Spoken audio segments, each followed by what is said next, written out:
in this. Excellent, excellent.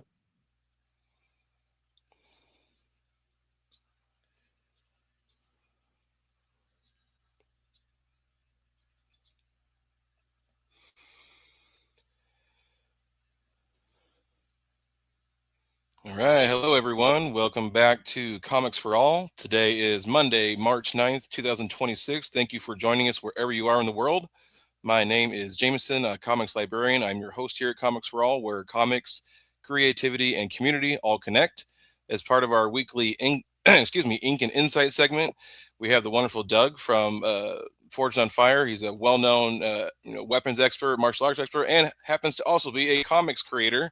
So he's going to talk about a little bit of all that today. So Doug, thank you for coming on the show. It's great to see you. Thank you for having me. Of Indeed, course. awesome. So I know I'm really excited to delve into this, but a couple intro questions. Coming from a librarian, what hooked you into comics as a reader? Well, I was born and raised in the Philippines, so at the time I could not afford comic books. I was never really into the comic books over there. I only got to use or read comic books from my friends who could afford it. Right. Always marveled at the artwork, but didn't understand the process of the issues that everything has a different world of comic artists. You have colorists and all these things were like above my head. I got into the comic world because I am a storyteller. And Mm-hmm. one of the things that I wanted to do is tell the story of, well, I guess in many ways, my life, right? And I am at the last quarter of my life. I'm getting up there in age. And I said, you know what? It's time to leave everything behind. So, aside from my martial arts skills that I teach in seminars, and I do legacy seminars now, meaning I'm leaving all the stuff behind that made me shine. I'm Mm-hmm. designing and putting all my designs that I've always, done with weapons designs out there, and doing my media and telling my life story and enjoying that. And finally, one of the things that I wanted to get into was telling my stories that were handed down to me from my instructors in the martial art world, in Got the it. weapons making world, in the blade culture. That's all connected to me being a judge in Fortune Fire. When we talk about blades, always one of the things is every blade has a story to tell. We have the Mm-hmm. myth of blades, Excalibur, Sword of Perseus, and all these other blades from all over the world and all throughout history have had stories to tell. Well, I wanted to do my own version based on my experiences with different cultures and the way blades are seen all over the world, right? Some Mm-hmm. are status symbols. Some blades are made to destroy, but that is made to destroy also is used to heal, to save. We cut to build stuff. It's not only destruction. It is a status symbol. It shows the kind of class that you have with the kind of weapons that you carry. In other places, it's sacred. It's Mm-hmm. something that has to house a soul. And that's how I like it. Houses a soul and a spirit.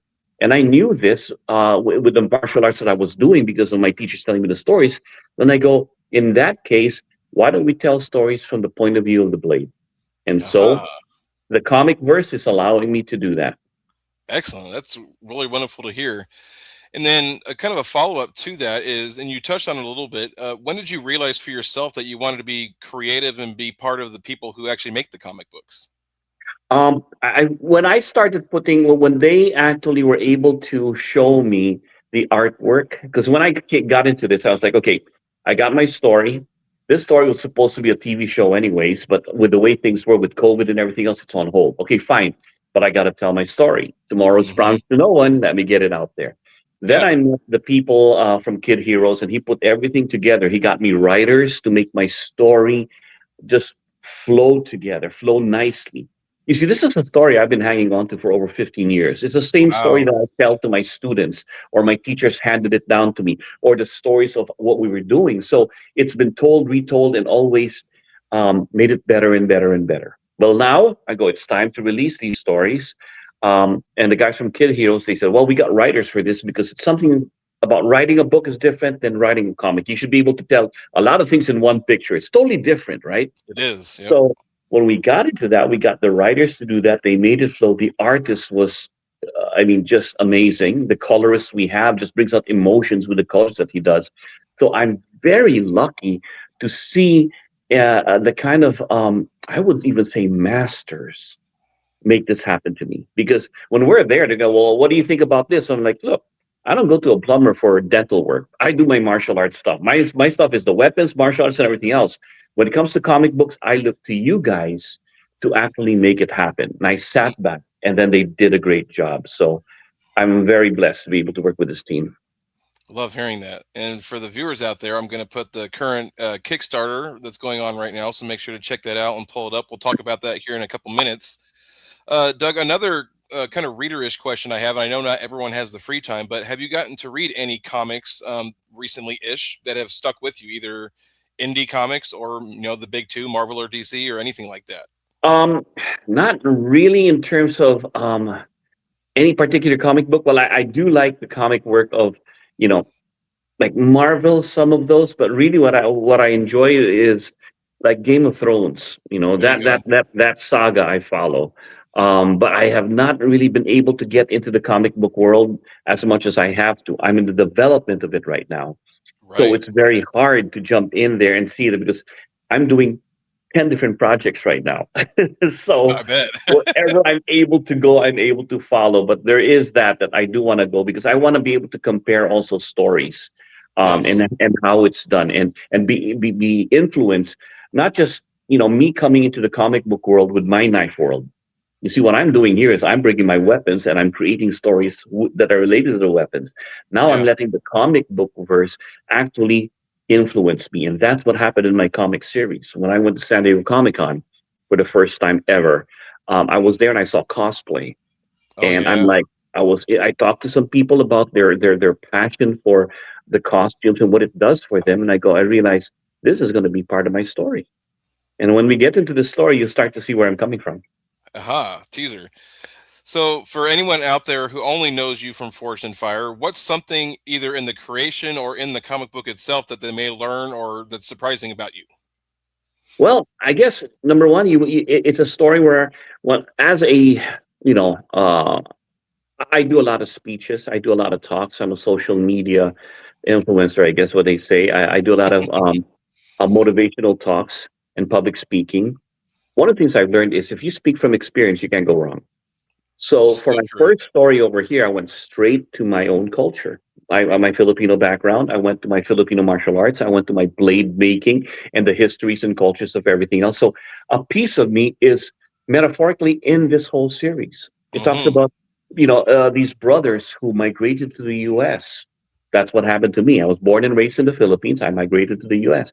It talks about a brotherhood, which is a cult. I was always part of some kind of brotherhood somewhere, whether it was in gangs, in my athleticism, in my martial art group, my knife group, my military group, always with some kind of brotherhood that I was always connected to. So I told that story. But being that the way I learned my martial arts in the early years, it was cultish behavior.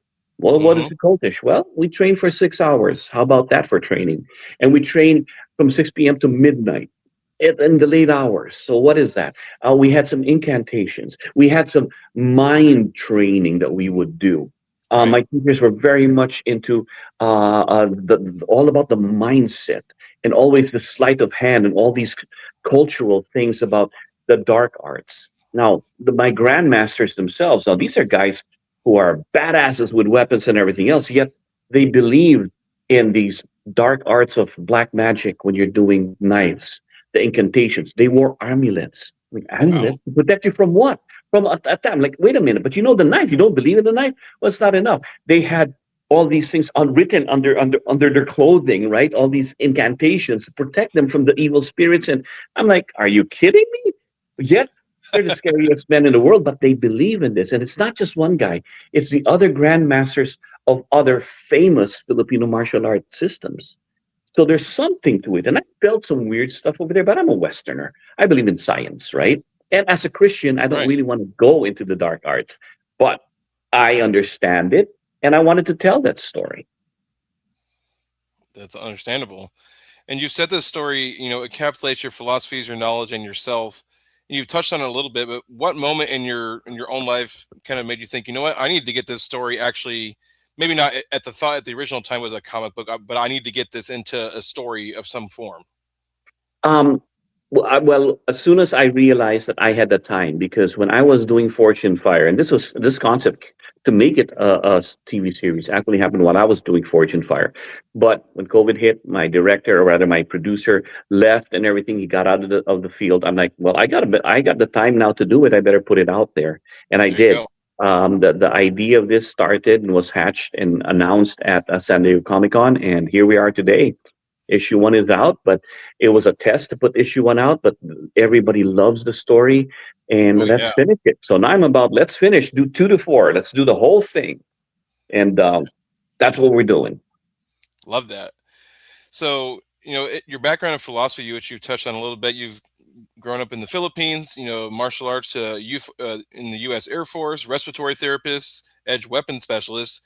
What kind of threads and kind of themes connect all of that and show up in the story as well? Well, I would talk about the way the story is told and the way we revisit and the way we use the story is my martial art life. So, Filipino martial arts. It is an art form that teaches you to see things beyond normal perception. When Mm-hmm. we train with sticks. We don't attack sticks, right? I mean, sticks is nothing more than a representation of anything that you pick up. It's the most common thing. But can I see a sword here? Can I wield it like a sword? If I have Mm-hmm. it in this grip or this grip, can I? If it's flexible, how would I use it? Is it like a gun for gun disarming? So it's a tool. In the beginning, people always see the tools as, oh, it's a specific knife system, two knives, single knife, a karambit, curblet, it's all that. But in the end, at the higher levels, it's not because like, no, it's a tool in your hand. I am the weapon. These are just tools. But I can see everything that I can use as a tool. So I can have a toothpick and I'm good. I can use a pen and I'm good. I can, because the creative process is there, I'm able to see things beyond normal perception. You see, Lara, once you have that sharp mind and that creativity comes out in you, then you can see that martial arts is no different than life. So all the things that you see here are parts of the lessons I learned as a martial artist or from my martial life. What do you mean by that? Okay. People don't know that I had a fear of blades. Yet here I am today. Mm-hmm. I am a knife designer with K-bar. I have tactical knives with Fox knife, Russian blades. I have all these fighting knives that I've created and are out there. But I was afraid of a knife. Well, when I finally learned the martial arts, I learned to face my fear because of Yes. my I was scared of my blades, right? But then when I finally wanted to learn an art, the guy teaching it goes, "Well, you want to be good with your hands, you got to learn how to use a weapon." I'm like, "Whoa, weapon? What do you want? I'm afraid of knives and stuff." He goes, I'll guide you there." So martial arts is a community, a brotherhood, and everything else. But as I faced my fear, I realized the knife is nothing wrong with that. I was blaming a tool. No, I should have seen it as it's not the tool that's bad. It's the people I was with that was bad that tried to kill me. It was my putting myself in a situation that was bad, being a young guy joining gangs and all this stuff, right? That Right. was bad, not the tool. So when you look at this particular story in Lineage, it's also a story about facing your fears. Because a lot of times the whole story is the monsters that we're afraid of aren't the ones that we can physically see, but the ones we've created in our mind. We've Yes. created in the past. So we have to go back, lineage, go back in time, face it, and see it from a different perspective so that you can heal or you get empowered. Or sometimes it's a chain that holds you back from all the opportunities in life. You have to be able to unlock it, be free of it, and then move forward. So that's That's what a the story does. Yeah, that's a great way to put it. And you touched on it that you teach military and law enforcement units kind of around the world. What's a training lesson that you give professionals that also kind of applies to how you approach storytelling and creativity? Well, I guess the training lesson is if you can express yourself when you're training in martial arts, then you should learn how that allows you to express yourself in life. A lot of times we hold back. When you're a martial artist, you don't have the confidence in the beginning. I can't express myself. When somebody throws a punch, you're so afraid of getting hit, you can't express yourself. There's a training methodology that gives you the confidence. Oh, I'm afraid he's going to hit me. I'm afraid he's going to hit me. Okay, I'll give you this. Are you still afraid he's going to hit you? No, I have a little bit of a confidence now. All right, in the training, Right. he might attack me and all that, everything because he's a good kicker and everything else. Okay, I'll give you this. Are you still afraid of his kicks and punches? Kind of gives you confidence, huh? So that's the idea until you start learning how to wield it, right? You start Right. to develop the confidence, but it's the training method also that when you're learning, you have to be the one to be aggressive, the one to take over. When you have that confidence in your physical self, you'll start to have the same confidence in your life. So when I tell law enforcement and everything else, you have to be very confident in what you know. You have to find ways to test what you know. You have to find your Yes. weaknesses in what you know. Because once you have the confidence in that, you can express it. It's like, I don't care. I can do it. I've been there, done that, tested it all the time. So that's one of the things that I do when I teach law enforcement or my students, regardless of what it is, it's to build the confidence to express what you love. And the Yes. same thing is in my comic series. I will teach you how to be confident in the things that you love so you can express it and tell the story. And especially too, kind of folding into my next question, and the respiratory side of things is literally about helping people breathe. Martial arts is often about taking someone's breath away, in a sense, metaphorically. How do those two sides kind of show up in your approach to the scene, the action scenes and violence that take place within Lineage? Well, one thing being in the medical field, especially because airway breathing and circulation are the three things that keep a person alive. And I Yes. am part of breathing. I put tubes into your lungs. I run the machines. I make sure and I hold them back there. I make sure you live. Being in that world shows me the folly of the belief that you can get into weapons fighting and not have consequences that are very dire. Being in that part of being knowing how to use breathing as something to relax, empower you, give you the confidence and all that. It's all part of one and the same. It's an energy that you're Yes. breathing in and relaxing and holding your breath is not the way, and you have all these techniques. Now, I was able to in my martial world. There's a yin and yang. I don't have to go out there and see if I've ever if getting if stabbing or cutting and all these other things would work. I'm already there in an emergency room seeing what assaults of blades and guns and everything does to the human body. So I already know that. I'm like, well, that's overkill. You don't really need that. But I was able to see it from both sides, to Right. see the true darkness of what we're doing. That's why in the end, when you're doing martial arts, it's never about fighting because you already lose if you do. My motto is it's not about how many you hurt, it's about how many you protect.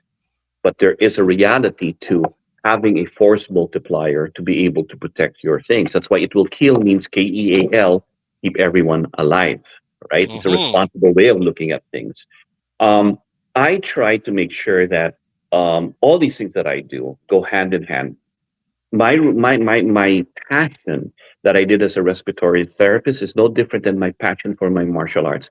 The passion I put into that, the discipline of showing up to work, the discipline of showing up to my martial arts, the discipline of designing a knife and testing the knife and all that, the integrity Absolutely. of my programs. It's all connected. Love hearing about that. And so now we get to actually dive into the Kickstarter campaign a little bit.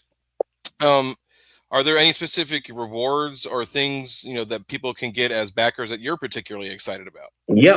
Well, first up, I want to explain to people why it's so important and why I chose crowdfunding.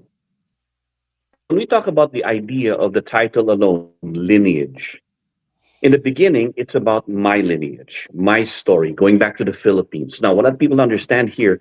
Lineage is actually a story told by the knife. The knife Yes. is telling the story. Everything that's happening there is from the point of view of the blade. And the blade, excuse me, has a lineage. You look close up on this, right? Right there. I don't know if they can see that. At first, you look at the design of the blade that's telling the story. It looks like a crocodile scales, but when you look closer, it's thick man holding. They're holding hands, passing it Yes. down. It's a lineage, right?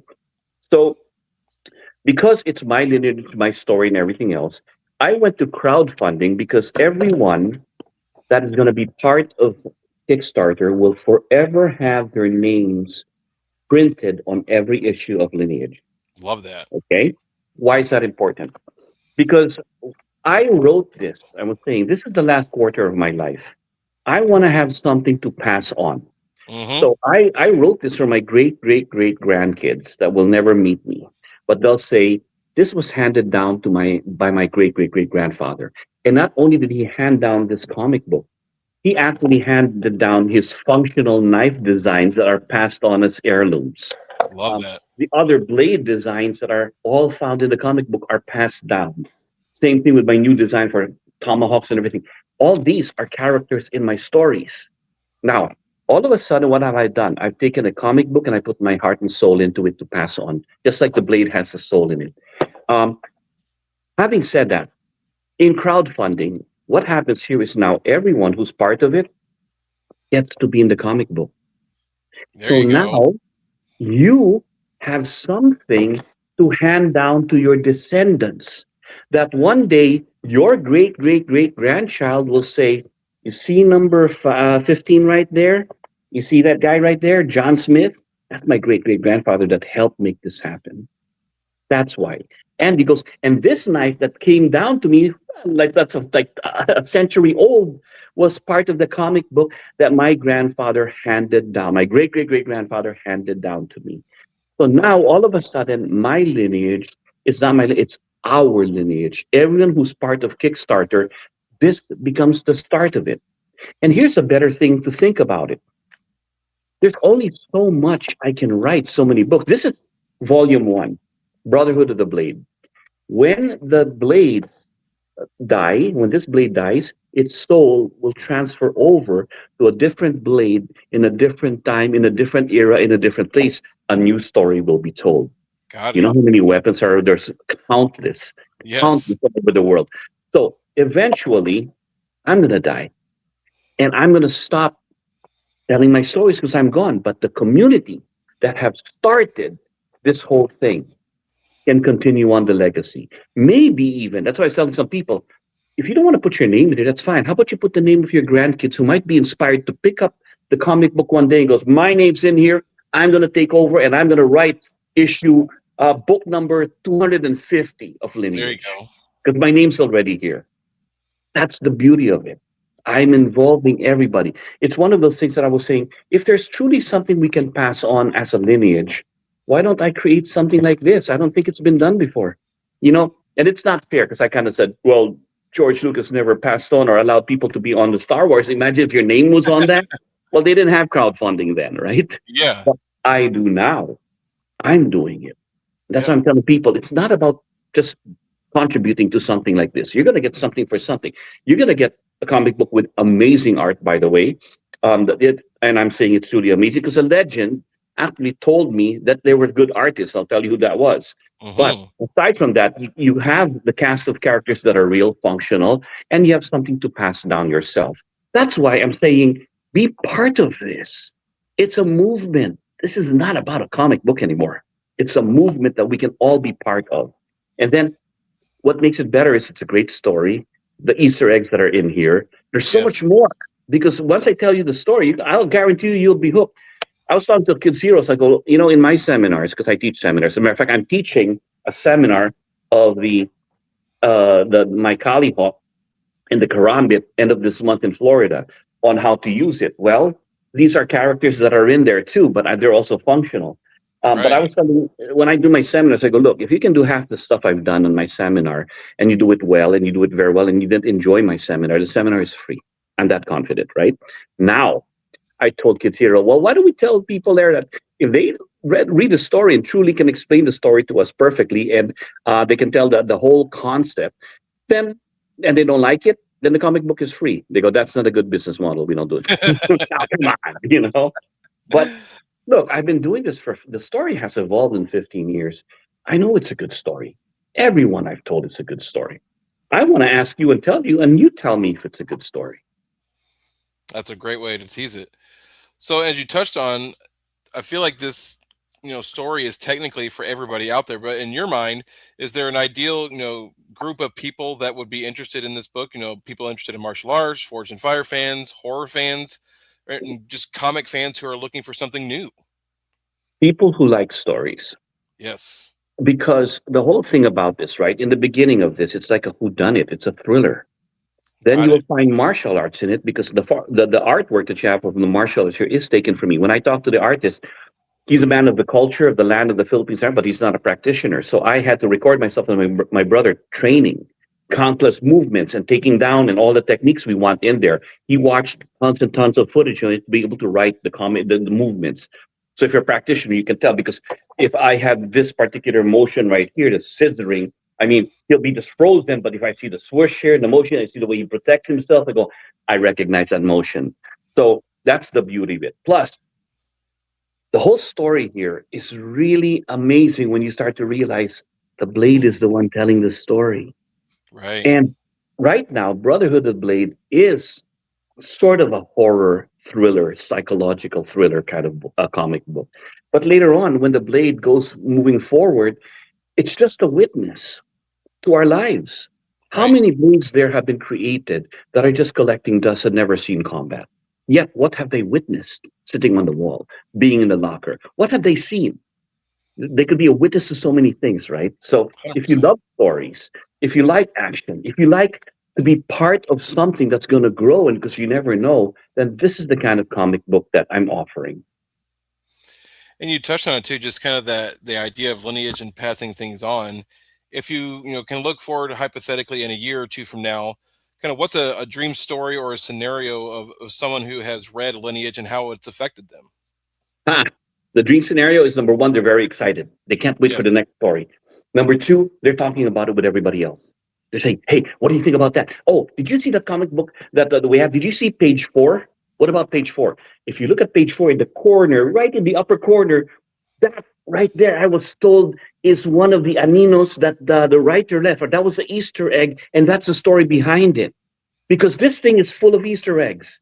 Love that. But what's even better than that is later on, another person would come in and goes, if you go to page seven, that corner right there reminded me of a time when I was down in this place and that and this and this and that. Because I encourage you to make this you. I do a morning coffee talk on Facebook called Morning Coffee with Marcaida. And I've been doing Nice. it for over 14 years now. And what makes it special is that it's really talking to people about the issues we got to live with and the things that we got to do. It's a positive healing thing. So I have people who are on hospice, dialysis, chemotherapy, people who are broken, and we watch it. And I stop asking to be. I'll just say simple things about my life and what I work on. Somebody will always come in and goes, "That was the most meaningful thing I ever heard," or "That's what I needed to hear." Some I get Yes. the letters of suicidal people who just came out and go, "I needed to hear that," and we stopped it. All these different things, right? I stop asking. I just ask the Lord to help me and just say something. I don't think, but I know people will take it differently all the time. They make it theirs. I'll say something simple and go, that was not what I was talking about at all. But if that's the way you want to do it, I love it. The same thing I'm going to encourage our community. This will become a community. I want them to look at this and say, you know what? This page right here reminded me when I met your grandmother and we had this issue and everything, as he's telling his descendants and everything else. One day, a descendant goes, on page number seven, my grandpa says he met my grandma right here and they this and everything like just changes, right? But all of Yeah. a sudden, it became their heritage. That when you guys who join Kickstarter are passing this down, you will tell your own stories about what this means to you. That's what life is about. It's all about metaphors. I want to create, once we're done with this, the first one, a lineage community that we can talk about, that we can revisit and talk about what we've seen. Talk about, hey, one day, because I will guarantee you, I already have planned that one of the comic book series, one of the volumes is going to be crowd written. We're going to crowdfund it. We're going to Love crowd that. it. It's yours. It's not mine. This is not mine. This is ours. Our lineage. And I love that because it gives people a sense of autonomy and a sense of participation in creating the story as well. It gives it meaning. If the book gives Absolutely. it meaning because we put a soul into it. What's a soul into it? Well, my name is listed on it. The stories I can help write. I understand it. I actually have the reminders and the characters of the show of this book rather with me. I made it make it something, and I want it even to be more meaningful to you once you start understanding how I teach, how I think. You start to look at one thing and make it yourself. Like, okay, this is what happens. You talked about comic books. I was never read to as a child, so I don't have this reading thing. I have ADHD. I have a hard time. But comic books, I can look at the images. Now, when I Nice. started reading to my kids, their Christmas, their kids' children's books, I always would change the words and show according to pictures. Why? Because I didn't know how to read properly to do that. I didn't understand that in my kids, for them, um, hearing the same story is a comforting thing. But when Right. dad does it, dad makes up stuff all the time. Like the creative mind comes out. So they enjoy that too. But what I love about that is I had the ability to see here and create a story on its own. I want that for everyone who's part of this and say, hey, tell a different way. If we come up with a lineage without any words, well, what do the pictures tell you? That's what Filipino martial arts is. You give me something in here, I'll see something, I'll use it. You know, I'm not a tomahawk fighter. I never was taught a tomahawk in my life, but I know that this part right here is like the stick. This part right here is like a karambit, so I call it karambit on the stick. But I go by the attributes. Oh, it's got a hook here. Here you can lacerate, or here's blunt force trauma. If I hold it, I can hook it this way. I can use it this way. Same way I would do everything in here. The same way. Same way I would use my hands. It's the same thing. So I want you to have that same mindset when you're living your life, and you'll be very creative. That's right. And you touched on this. The book brings Filipino culture and mythology, into a modern thriller. So, was there a particular aspect of Filipino, mythology or folklore about blades and fighting that you wanted to bring, that, like, a couple of these concepts? You're like, I got to make sure this is in here. Yeah. Well, when at first it was about a cult, a Brotherhood of the Blade. It was a cult. When my artist and when we wrote this, I just said right there, big bad guy, comes to attack the brothers. Then he created this splash page right here. You see that skull with the mask? That is Yes. a very important animal in the Philippines. It's a water buffalo, and it's a symbol of strength. And he put that there as a skull and as a mask because then it ties it to the Filipino roots, but in the dark, it looks like a demon. You see, Hmm. the story here is that these brothers, when they were in the Philippines, were part of a cult. Their father was part of a cult. Then, out of the dream, this demon manifests itself and then kills the father. The kids were pulled away, sent to the US to live a different life. But one of the older brothers is always haunted by the memory of that demon killing his father. But what Right. was handed to him, what he inherited, was a blade. And he knows that the blade, because of the markings on it, has some meaning and ties to this cult. So what happens then is that the brother starts to realize that I got to figure out a way to hide from these nightmares, but I keep dreaming about it. But the knife given to him is nothing more than a trinket. He doesn't remember the training, or he doesn't want to remember the training that he had with it, right? He's using it to Yeah. spread butter and food, whatever. Now the younger brother doesn't remember much. He's like, I want to know about my past. Why do you have to bleed? So now he uses TikTok because he's got his own show that's a paranormal seeker to try to find out about the blade. Well, lo and behold, they became estranged because one wants to go back to the past, one does not. Well, he sees the same. If you look at the upper left corner right there, that is a mark that he saw in the cult that he was involved in the Philippines. And when he saw his brother in the subways looking for something, he saw that mark. He freaks out. He chases after his brother, and lo and behold, when they go to their apartment, this demon manifests itself. Now, at first, the brothers are arguing about what's this going on, and the oldest one just shocked, was like, "That's the monster of my dreams. What's it doing here?" And the younger Oh, one starts fighting it, but this guy all of a sudden goes toward it, tries to attack the younger brother. Big brother says, "Hell no!" The blade starts shaking and coming alive. He just draws it and jabs, and then it cuts the demon. He goes, "Wait, if it can get cut, it can bleed. Wait, is this a demon or a man wearing a mask?" And then the brothers all of a sudden remember. He goes to his younger brother, "Do you remember our training?" He does the salutations and the martial art forms that they did as a child. And the younger brother goes, "You mean this?" And they remembered it together. And they used that to defeat the demon. And once they defeat the demon, they realize it's just a man in a mask. All of a sudden, now everything that they thought their life was about was wrong. Now they have hmm. more questions, and now starts the journey. Issues 2 to 4 is where they now have to go back and face their fears, face the story. What is this all about? How do we get back into this to infiltrate? And how will this resolve what's going on in our lives? Absolutely. And kind of a question on the creation of the story itself. What came first for you in the concepts, the weapon, the brothers, or kind of the traumatic experience? The weapon. The weapon. The weapon. Well, I was doing Fortune Fire. A lot of the bladesmiths, when they're forming the ore into forming the shape of the blade and using the fire, the metaphors for life and everything else, they would always say, sometimes when they're hammering, they let the ore just take its own shape, right?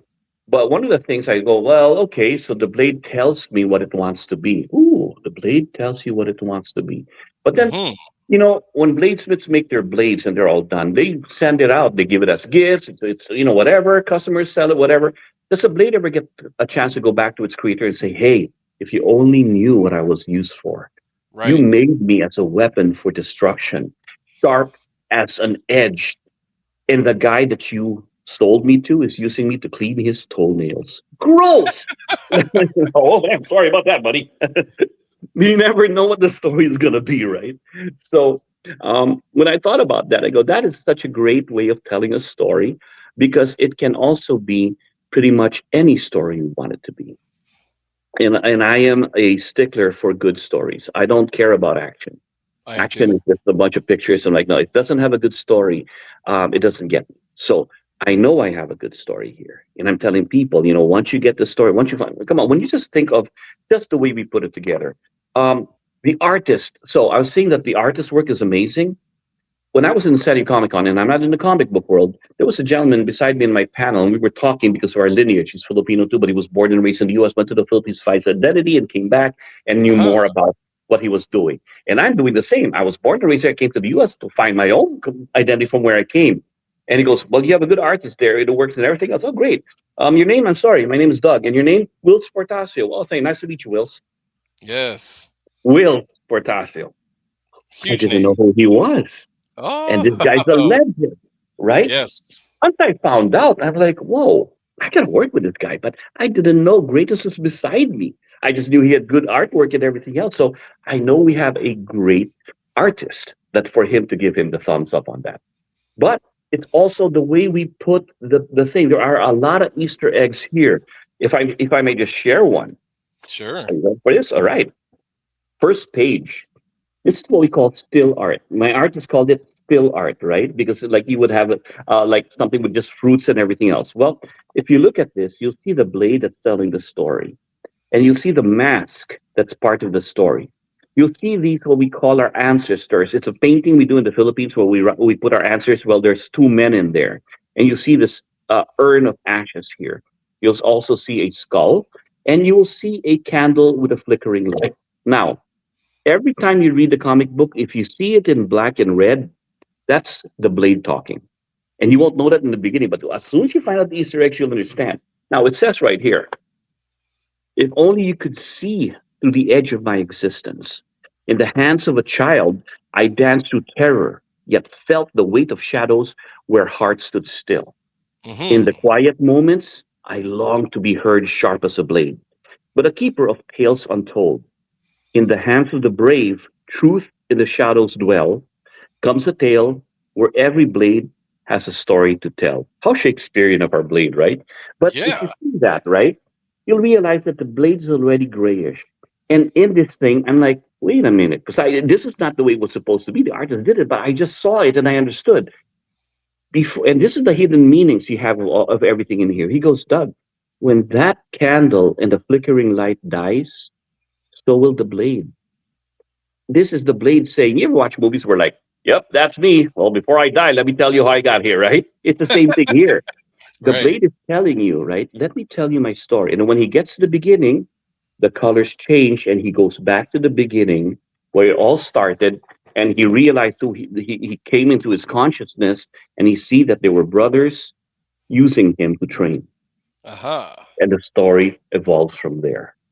So that little Easter egg is there. But even here, when you start to see the brothers in their training, one guy, the older brother, is trying so hard to fight, and he's got a temper. As a matter of fact, he got so mad he wanted to hurt his younger brother, and his father puts a stop to it, right? But I didn't realize the Easter egg when he goes, well, you didn't notice that the brother goes, we talked about it. Hey, it's kind of cool that you got the brother in here. The father just, go, chill out. He goes, oh, no, it's also in the beginning. Why? Well, if you look at the older brother, the older younger brother. The older brother here has a band-aid on his thumb. And the Hmm. younger one has none. That means to tell you that this guy is not as good as the other one. He's always getting hurt. And the younger one, because we'll see that progress about their martial arts skills. And Right. I'm like, who are you that you already knew to put these Easter eggs and hidden things all about the artwork in here? And it's amazing because I do that on my own. I'll put meaning into it, but he did that. So we can always go back to the comic book and see different things all the time. And later on, you as a reader will come back to the comic book and put yourself in the situation and look at what things are in here that remind me of my life. Right. It will always evolve. It's a comic book that keeps on living. It's like a worse Waldo. That's a good way to put it. Yeah. Uh, in terms of the first issue, because at least the first issue is out there for folks. How has the reader engagement been? And then part two of that question is, what has a cool experience either at San Diego Comic Con or kind of at the convention type of things, that a cool experience that you've got to experience in the comic world? Okay. So the the the readers, well, issue one is out. If you go to part of the Kickstarter, there are add-ons if you want issue one to go Hmm. back to issue one if you've never heard it, read it, or have it, and then continue on with two to four. We'll have a paperback one through four. Um, an experience, well, because of my experience in San Diego Comic Con, then I went to New York Comic Con. That's where we released it. I went to Athens Con in Greece. Ooh. And that was amazing to me because being there, people came up to me from Fortune Fire and they saw my comic book and it's always a bunch of art. I go, there's no art here. There's a story. Let me tell you the story. And I was telling it with my interpreter, and every one of them fell in love with the story. Where's issue two? Is it going to be in English, in Greek? And they're like, well, it's in English, but you'll find a way to do that. That was nice. But because I was in Greece, in the country where the seat of mythology comes in, the sword of Persia. Hmm. Once I went to the Acropolis and I saw all this, and I was talking to our guides who are historians. Every blade truly does have a story to tell. Because once they found out about the story, they were sharing. You know, there was a blade that was named this way from this time, and the blades and all. It's everywhere. And that's why I was so encouraged to be able to continue this legacy, this lineage. It goes through, it's going to go everywhere, all over the world, told by different countries, different eras, so it's a nonstop thing. And knowing that they could relate to it, I mean, people go, I don't know how to use a weapon. I don't know what's only a weapon because you used it to assault someone. But if you use Right. it to cook your beef or your meat and everything, it's a tool. We all, do you open boxes with your teeth? It's not a good idea. You pick up sharp things sharp like a knife and everything else, right? So Yeah. we all use this tool, and everyone has something to say about something somehow in their life. That's very important with the tool present. That's right. And kind of a follow up to that, do you have any convention appearances for this year that you'd like to share? This year I'm planning to be at San Diego Comic Con. I think we're going to round up and finish up over there.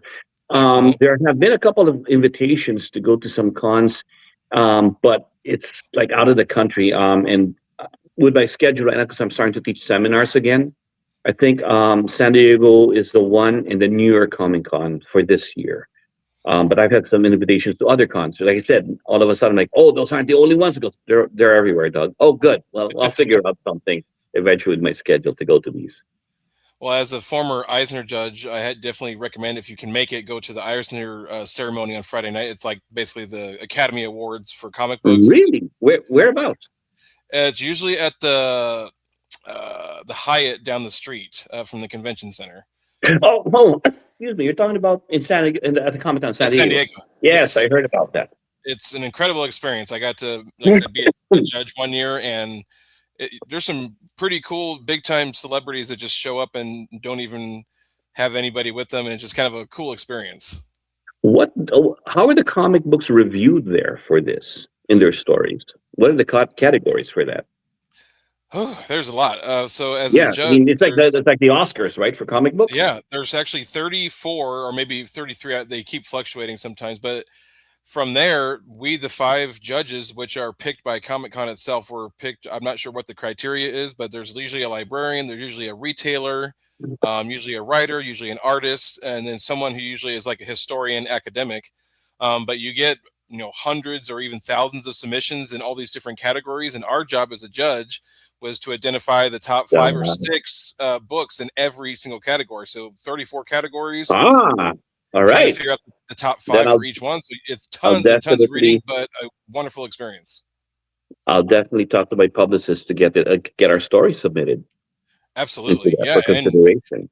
And if you want to too, they have a lot of celebrities that do like announcing of the awards and stuff. So if you wanted to throw your name in, I'm sure they'd probably be happy to have you come on stage. Yeah, So celebrities. That's me, but yeah, definitely. I love sharing our story. So definitely it's something that I love. I think I remember last year. Was it on a Friday that they had yes, that? it's Yeah, Friday night. Yep. I had a meet and greet at one of the pubs on the Gaslamp. So I'll find out. Is it going to be on a Friday this year? Yeah, it's usually always Friday night. Got it. All right. I'll check with our publicist and scheduling the Yeah. whole thing. And I'm not able to go this year, but I usually go every year, so we'll have to cross paths at some point Uh, again. yeah. So for the rest of 26, are there any other projects that you can talk about? I know not everyone can talk about upcoming stuff, but is there anything you can talk about? Yeah, I'm actually doing my seminar circuit teaching the tomahawk in the karambit, which is part of it. See, what the people don't understand is my blades are making a cameo. So you know the karambit's already there. Issue two, my Kali Hawk and my Battle Bolt blades are coming out. They're going to be part of the story too, because I want Nice. people to see what I do. I make functional works, and it's what I do, but they're going to be there. Um, so I started teaching the seminar because that's what I did before comic books. I already teach combatives, weapon combatives. I used to be a military contractor teaching that. So I'm going to continue on this year. I also have a whole Forge with Fire festival coming up in Cooperstown during the Major League Hall of Fame induction the weekend before. That's in Very cool. Cooperstown, New York, and that's where we're going to have everything related to Forge and Fire. We're going to have Forge and Fire little show there with a ballistics dummy test. We're going to have a lot of the Forge and Fire alumni come out and put their weapons on a wall so that everybody who ever seen the show or fans of it will enjoy that. You have tomahawk throwing, knife throwing. We'll have a lot of fire dancers in there because fire is the thing. We'll have some food barbecue pits. We're gonna have Yes. that's a lot of big anything fire spit pits out there. We're also going to be having some because this whole place eventually will be an American frontier of the time. So we have a lot of people who've all been part of making stuff with your hands. So we have arts and crafts. A lot of the artisans are going to be there. Cool. Bladesmith shows, live blade blacksmithing in the area. So it's a whole shindig that's out. That's my big project for the year, aside from Looking doing the forward to comic. that. Hmm? And then, Doug, where can people follow you online to follow along with Yeah. what you're working on? I'm on social media on Facebook, Instagram, TikTok, and YouTube under Doug Marcaida. Perfect. My last question is a fun one, but an odd one. Do you happen to have a favorite snack or a meal to fuel yourself through some hours of working on a project, whatever that may be? Bananas. I love Ooh, bananas. It's my go-to for potassium. It's a filler. I am insulin resistant, so I fast a lot. I do intermittent fasting. So a lot of times I don't eat for like 14 hours. And then when I go snack, I try to snack with, if I need the sugar rush, I try to snack on more fruits and eventually I there you stay away go. from sugar. But yeah, bananas are my favorite. It's a filler. And I love the flavor. Yes. I love that. Well, Doug, that brings us to the end of our conversation, but is there any last thoughts you'd like to share with the viewers before we head out? Yeah, I just invite you to be part of something that I'm leaving behind. It's my Yes. way of sharing whatever I shined with, but I'm saying, you know what? Why is it only me who gets to leave something behind? I'm giving an opportunity to make this yours, that you leave it behind. But you got to be part of it. None of this can happen. It's like join me, my brotherhood, be part of my brotherhood, and we'll Yes. make this our lineage. We're gonna make this grow. We're going to tell the stories. I can't tell the story. I can do it all myself, and I only have so much time left in the world. Well, I'll include you in the designing of the weapons that I'm releasing. Everything, it becomes ours. So, in order to do that, you got to help me out in Kickstarter to get your name in there.